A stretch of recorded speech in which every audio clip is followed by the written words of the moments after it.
when we look at the occupant and we look at this orange guy and all the crap that he's doing, he had those two interviews this past week.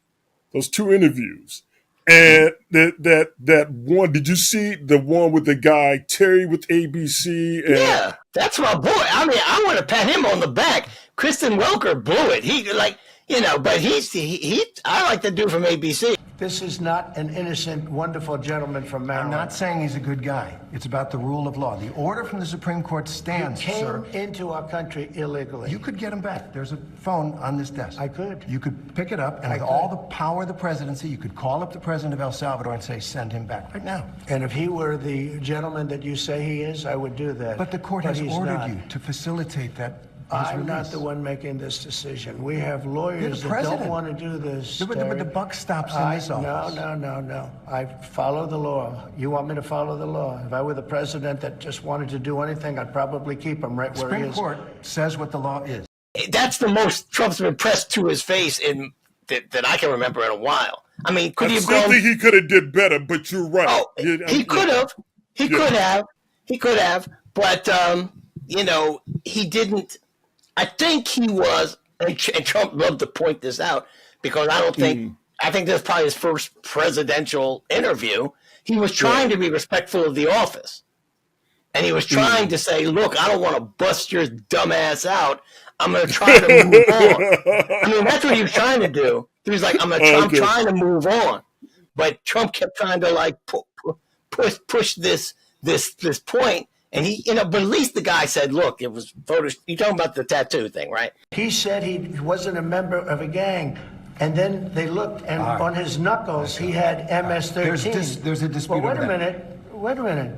He had MS-13 on his knuckles tattooed. Oh, he had some tattoos that are interpreted that way. But let's move on. Wait a minute. Hey, Terry. He did not have the do that. letter MS-13. It says MS-13. That was Photoshop. Yeah, that was wild. That was wild. Because what was so wild about it is that he was like, that was Photoshop. And then for him to go into the, no, it was there. I mean, he's insisting on it. And I'm sitting there. And this is when I wish I was sitting beside a redheader. I would be like, so what's up with your boy, man? We all can see that, that his people put that up there to basically let everybody know that it says MS-13, which it doesn't. But it was the fact that he kept pushing it, man. Right. I mean, seriously. But your man, you're right. Man, Terry, he was like, no, it's not. He said, let's move on. He tried to say, let's move on. But Welker, she ticks me off. Jeez. As I said to you before, now, if I'm not mistaken, well, it doesn't matter if it's 3 or 4. Since he has been inaugurated, since January 20th, Trump has given her 3 or 4, 3 I know, interviews. Okay? Now, Trump doesn't give many interviews to mainstream media organizations other than, the conservative bubble at all. Right. He keeps going back to Kristen Welker. And if I were a journalist, obviously. Why is it her? Right. Why? Exactly. Why? Because she doesn't press him. She doesn't press him, and he can get off his lies.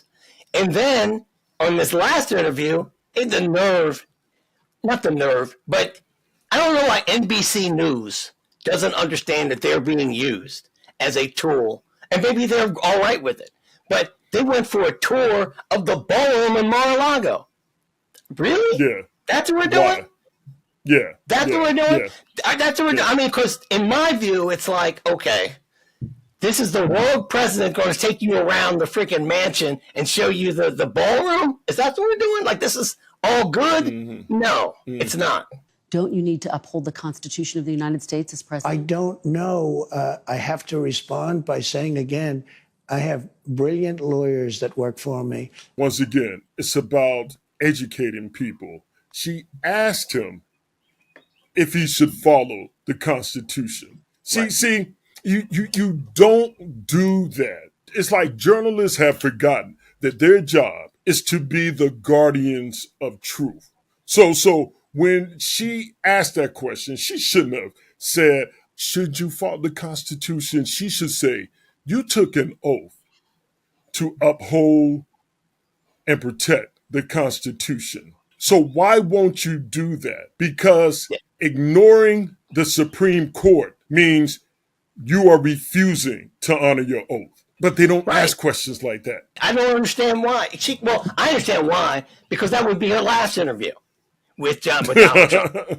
In the corporate media world, that access, that interview is more valuable to them than doing their jobs. Like you said, your job is to bring Right. truth to that. Now, what she could have done, and she can ask those questions. Are you going to do that? But then you Right. follow it up with, well, why wouldn't you? Didn't you take an oath? You said to the Constitution. Then if she really wanted to get under, what I really wanted to ask her was like, oh, so is this why you didn't put your hand on the Bible when you took your oath of office this time? Everybody, a lot of people let's say do that. it. Yeah, that could You know be what the I mean? case. That could be You know the what I'm case. saying? Yeah. So is this, because this is, we want to know this, and they don't ever. This is what I am frustrated with some journalists now, because if they don't feel, well, first thing, if they feel that uncomfortable, they shouldn't be sitting in the seat. But since they're there, the way they could off do it, because this is what Trump does too. Trump is the master of this. People are saying this is what he always says, that people are saying that this is happening. So all she has to do is, she doesn't want to be directly confrontational with him. Mr. President, people are saying this. What do you have to say about that? Or if he wants to say, I don't know if I'm going to follow the Constitution, then she should come back with, well, Mr. President, let me get this straight, because I want our audience to understand exactly what's been said and not just take a little, one sentence and take it out of context. You're saying to us that you may not follow the Constitution if you don't agree with it. Is that what you're saying? See, he shouldn't say that. Good question. Good question. Yeah, see, that's a good question. That's the question. But they don't do that. She just lets him say his whatever.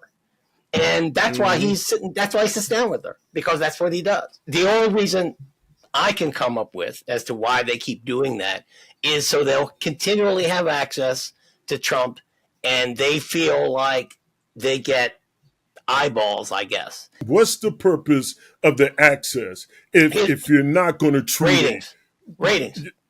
And that's the problem that we have. That's the problem. We look, think about this. That thing on CNN with Van Jones, when he was sitting there interviewing those three black Republicans. Right. Homegirl said that, first of all, she said she started listening to Candace Owens, and she started believing the crap that Candace Owens said. Right-wing media controls social media. She mentioned Candace Owens, and I believe the other dude, or I think she might have mentioned his wife. I got to go back and look at it. But that they get all of their news from TikTok, social media, and I think that's something that the Democrats don't understand. They need to focus on that. But the fact that these people are saying this, and then you have Kristen Welker asking the questions in the way that she's asking them. She's really not holding him to anything. It just makes the situation worse.